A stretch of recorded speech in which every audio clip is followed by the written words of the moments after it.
Uma antologia de leituras das palavras de Deus Todo-Poderoso.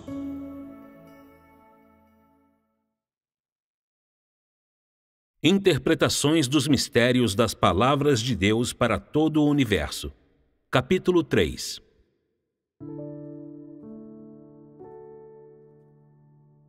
Hoje não é mais a era da graça, nem a era da misericórdia, mas a era do reino, na qual o povo de Deus é revelado.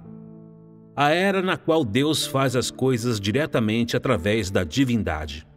Assim, nesse capítulo das palavras de Deus, Deus conduz todos aqueles que aceitam suas palavras para o reino espiritual. No parágrafo inicial, ele faz esses preparativos com antecedência e, se alguém possuir o conhecimento das palavras de Deus, seguirá a videira para chegar ao melão e compreenderá diretamente o que Deus deseja alcançar em seu povo. Antes, as pessoas eram testadas através da aplicação do título de servidores e hoje, depois de terem sido submetidas à aprovação, seu treinamento começa formalmente. Adicionalmente, as pessoas devem ter um conhecimento maior da obra de Deus com base no fundamento das palavras do passado. Devem olhar para as palavras e a pessoa, para o espírito e a pessoa como um todo inseparável, como uma só boca, um coração, uma ação e uma fonte. Essa é a maior exigência que Deus fez ao homem desde a criação. A partir disso, pode-se ver que Deus deseja despender parte de seus esforços em seu povo, que ele deseja mostrar alguns sinais e maravilhas nele, e o que é mais importante, deseja que todas as pessoas obedeçam à totalidade da obra e das palavras de Deus. Em um aspecto, o próprio Deus sustenta seu testemunho, e em outro, ele fez exigências ao seu povo e expediu diretamente os decretos administrativos de Deus para as massas. Assim, desde que vocês foram denominados meu povo, as coisas não são como costumavam ser. Vocês deveriam dar ouvidos e obedecer às declarações do meu Espírito e seguir atentamente minha obra. Vocês não podem separar meu espírito da minha carne, pois nós somos inerentemente um só, e por natureza não divididos. Nesse tocante, para evitar que as pessoas negligenciem o Deus encarnado, mais uma vez é posta a ênfase em pois nós somos inerentemente um só, e por natureza não divididos. Como tal negligência é fracasso do homem, ela está mais uma vez listada nos decretos administrativos de Deus. Em seguida, Deus informa as pessoas sobre as consequências de ofender os decretos administrativos de Deus, sem esconder nada, dizendo: eles sofrerão perdas e só hão de beber de seu próprio cálice amargo. Por ser fraco, depois de ouvir essas palavras, o homem não pode evitar de se tornar mais cauteloso em relação a Deus em seu coração, pois o cálice amargo é suficiente para fazer com que as pessoas reflitam um pouco. As pessoas interpretam de muitas maneiras esse cálice amargo de que Deus fala. Ser julgado por palavras, ou expulso do reino, ou ficar isolado por um período de tempo, ou ter a carne corrompida por Satanás e possuída por espíritos malignos, ou ser abandonado pelo Espírito de Deus, ou ter sua carne acabada e banida ao Hades. Essas interpretações são o que pode ser alcançado pelo pensamento das pessoas, e assim, em sua imaginação, as pessoas são incapazes de ir além delas. Mas os pensamentos de Deus são diferentes dos do homem. Isto é, o cálice amargo não se refere a nenhuma das coisas acima, mas ao grau de conhecimento que as pessoas têm de Deus depois de receberem o tratamento de Deus. Para colocar isso mais claramente, quando alguém separa arbitrariamente o Espírito de Deus e suas palavras, ou separa as palavras e a pessoa, ou o espírito e a carne com a qual ele se veste, essa pessoa não é apenas incapaz de conhecer a Deus nas palavras de Deus, mas também, se ela ficar um pouco desconfiada de Deus, ela ficará cega a todo momento. Não é como as pessoas imaginam que elas são cortadas diretamente. Antes, elas caem gradualmente no castigo de Deus. Ou seja, elas descem a grandes catástrofes, e ninguém pode ser compatível com elas, como se estivessem possuídas por espíritos malignos e como se fossem uma mosca sem cabeça, batendo contra as coisas onde quer que vão. Apesar disso, elas ainda são incapazes de sair disso. No coração delas, as coisas são indescritivelmente difíceis, como se houvesse sofrimento inexprimível em seu coração. Mas não conseguem abrir a boca e passam o dia todo em transe, incapazes de sentir Deus. É sob essas circunstâncias que os decretos administrativos de Deus as ameaçam, para que não ousem deixar a igreja, apesar de não terem prazer. É isso que se chama de ataque interno e externo, e é terrivelmente difícil para as pessoas o suportarem. O que foi dito aqui é diferente das noções das pessoas. E isso acontece porque, sob essas circunstâncias, elas ainda sabem buscar a Deus. E isso acontece quando Deus lhes dá as costas. E o que é mais importante é que, assim como um incrédulo, elas são totalmente incapazes de sentir Deus. Deus não salva essas pessoas diretamente. O momento em que seu cálice amargo é esvaziado é quando seu último dia chegou. Mas nesse momento, elas ainda buscam a vontade de Deus, desejando desfrutar um pouquinho mais. Mas dessa vez é diferente do passado, a menos que haja circunstâncias especiais. Depois disso, Deus também explica os aspectos positivos para todos e, em consequência, eles mais uma vez ganham vida, pois em tempos passados, Deus disse que os servidores não tinham vida, mas hoje Deus de repente fala da vida contida neles. Só quando se fala da vida, as pessoas sabem que ainda pode haver a vida de Deus dentro delas. Desse modo, o amor delas por Deus aumenta em vários incrementos, e elas ganham um conhecimento maior do amor e da misericórdia de Deus. Assim, depois de contemplar essas palavras, todas as pessoas se arrependem de seus erros anteriores e secretamente derramam lágrimas de contrição. A maioria também silenciosamente decide que deve satisfazer a Deus. Às vezes, as palavras de Deus perfuram o íntimo do coração das pessoas, fazendo com que as pessoas tenham dificuldade de aceitá-las e de ficar em paz.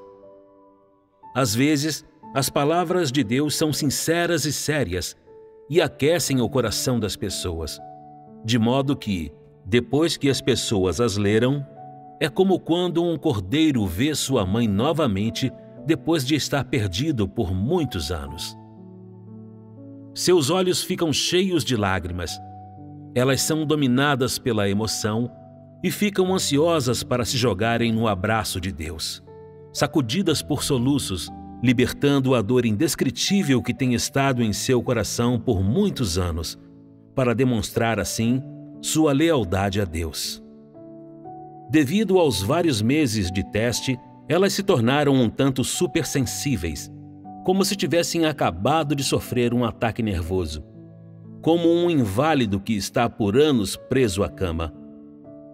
Para torná-los inflexíveis em sua crença nas palavras de Deus, muitas vezes Deus enfatiza as seguintes palavras: para que a próxima fase da minha obra possa transcorrer sem atritos e sem impedimentos, eu emprego o refinamento das palavras para testar todos aqueles que estão em minha casa. Aqui, Deus diz: testar todos aqueles que estão em minha casa. Uma leitura atenta dessas palavras diz que, quando as pessoas estão atuando como servidores, elas ainda são pessoas dentro da casa de Deus.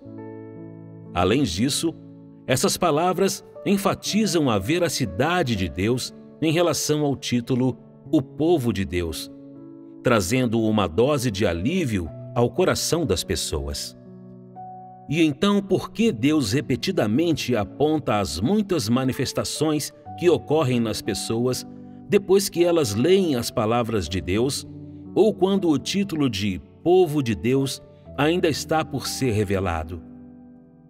É apenas para mostrar que Deus é o Deus que olha profundamente dentro do coração do homem? Essa é apenas parte da razão, e aqui só tem importância secundária. Deus faz isso para convencer totalmente todas as pessoas, a fim de que cada pessoa possa, pelas palavras de Deus, saber de suas próprias inadequações e saber de suas próprias deficiências anteriores em relação à vida. E o que é mais importante, para lançar o fundamento para a próxima fase da obra. As pessoas só podem se esforçar para conhecer a Deus e buscar emular a Deus com base no fundamento de conhecer a si mesmas. Por causa dessas palavras, as pessoas mudam de negativas e passivas para positivas e proativas, e isso capacita a segunda parte da obra de Deus a criar raízes. Pode-se dizer que, tendo por fundamento essa fase da obra, a segunda parte da obra de Deus se torna uma questão simples, exigindo apenas um esforço mínimo. Assim, quando as pessoas expelem a tristeza de dentro do seu coração e se tornam positivas e proativas, Deus aproveita ao máximo essa oportunidade para fazer outras exigências ao seu povo. Minhas palavras são proferidas e expressas a qualquer hora e em qualquer lugar, e assim também vocês deveriam se conhecer diante de mim em todos os momentos. Pois hoje, afinal, é diferente do que era antes, e você não pode mais realizar tudo o que deseja. Em vez disso, sob a orientação de minhas palavras, você deve ser capaz de subjugar seu corpo. Você deve usar minhas palavras como o seu esteio e você não pode agir de forma imprudente. Nisso Deus enfatiza principalmente minhas palavras. Também no passado, ele se referiu muitas vezes a minhas palavras e assim ninguém pode deixar de voltar alguma atenção para isso. Desse modo, indica-se o âmago da próxima fase da obra de Deus. Todas as pessoas voltarão sua atenção para as palavras de Deus e não poderão ter outros amores. Todos devem apreciar as palavras ditas pela boca de Deus e não tomá-las levianamente. Assim serão encerradas as circunstâncias prévias na igreja, quando uma pessoa lia as palavras de Deus e muitas diziam amém e eram obedientes. Naquela época, as pessoas não conheciam as palavras de Deus, mas as tomavam como uma arma para se defender. Para reverter isso, Deus na terra faz exigências novas e maiores ao homem. Para impedir que as pessoas se tornem negativas e passivas depois de verem os altos padrões e as exigências rigorosas de Deus, Ele as encoraja muitas vezes dizendo: já que as coisas chegaram a tal situação como a de hoje, vocês não precisam se sentir muito aflitos e arrependidos por seus feitos e suas ações do passado. Minha magnanimidade é tão infinita quanto os mares e o céu. Como poderiam as capacidades do homem e o conhecimento que ele tem de mim não me ser tão familiares quanto a palma da minha mão? Essas palavras sinceras e sérias de repente abrem a mente das pessoas e imediatamente as levam do desespero para o amor a Deus, para serem positivas e proativas, pois Deus fala atendo-se à fraqueza dentro do coração das pessoas. Sem ter consciência disso, as pessoas sempre se sentem envergonhadas diante de Deus por causa de suas ações passadas e expressam remorso repetidas vezes. Assim, Deus revela essas palavras de modo especialmente natural e normal, para que as pessoas não sintam que as palavras de Deus são duras e maçantes, mas tanto severas como suaves, vívidas e realistas. Desde a criação até hoje, Deus silenciosamente arranjou tudo para o homem do mundo espiritual e nunca descreveu a verdade do mundo espiritual para o homem. No entanto, hoje Deus de repente dá uma visão geral da batalha que se trava dentro do mundo espiritual, o que naturalmente deixa as pessoas coçando suas cabeças, aumenta a sensação de que Deus é profundo e insondável e torna ainda mais difícil para elas localizar a fonte das palavras de Deus. Pode-se dizer que o estado de guerra do mundo espiritual traz todas as pessoas para dentro do espírito. Essa é a primeira parte crucial da obra do futuro e é a dica que capacita as pessoas a entrar no reino espiritual. A partir disso, pode-se ver que a próxima fase da obra de Deus é direcionada principalmente para o espírito, cujo objetivo principal é proporcionar a todas as pessoas um conhecimento maior dos atos miraculosos do Espírito de Deus na carne, dando assim a todos aqueles que são leais a Deus um maior conhecimento da loucura e da natureza de Satanás. Embora não tenham nascido no reino espiritual, eles sentem como se tivessem contemplado Satanás, e uma vez que têm esse sentimento, Deus imediatamente muda para outro meio de falar. E uma vez que as pessoas alcançaram esse modo de pensar, Deus pergunta: por que estou treinando vocês com tanta urgência? Por que eu lhes conto os fatos do mundo espiritual? Por que eu lembro e exorto vocês repetidamente? E assim por diante. Toda uma série de questões que provocam muitas perguntas na mente das pessoas. Por que Deus fala nesse tom? Por que Ele fala dos assuntos do mundo espiritual e não de suas demandas para as pessoas durante o tempo da edificação da igreja? Por que Deus não ataca as noções das pessoas com a revelação de mistérios? Simplesmente sendo um pouco mais reflexivas, as pessoas adquirem um pouco de conhecimento das fases da obra de Deus e, assim, quando encontrarem tentações no futuro, nascerá nelas uma sensação real de aversão a Satanás. E mesmo quando se depararem com provações no futuro, ainda serão capazes de conhecer a Deus e detestar mais profundamente a Satanás, amaldiçoando, em consequência, a Satanás.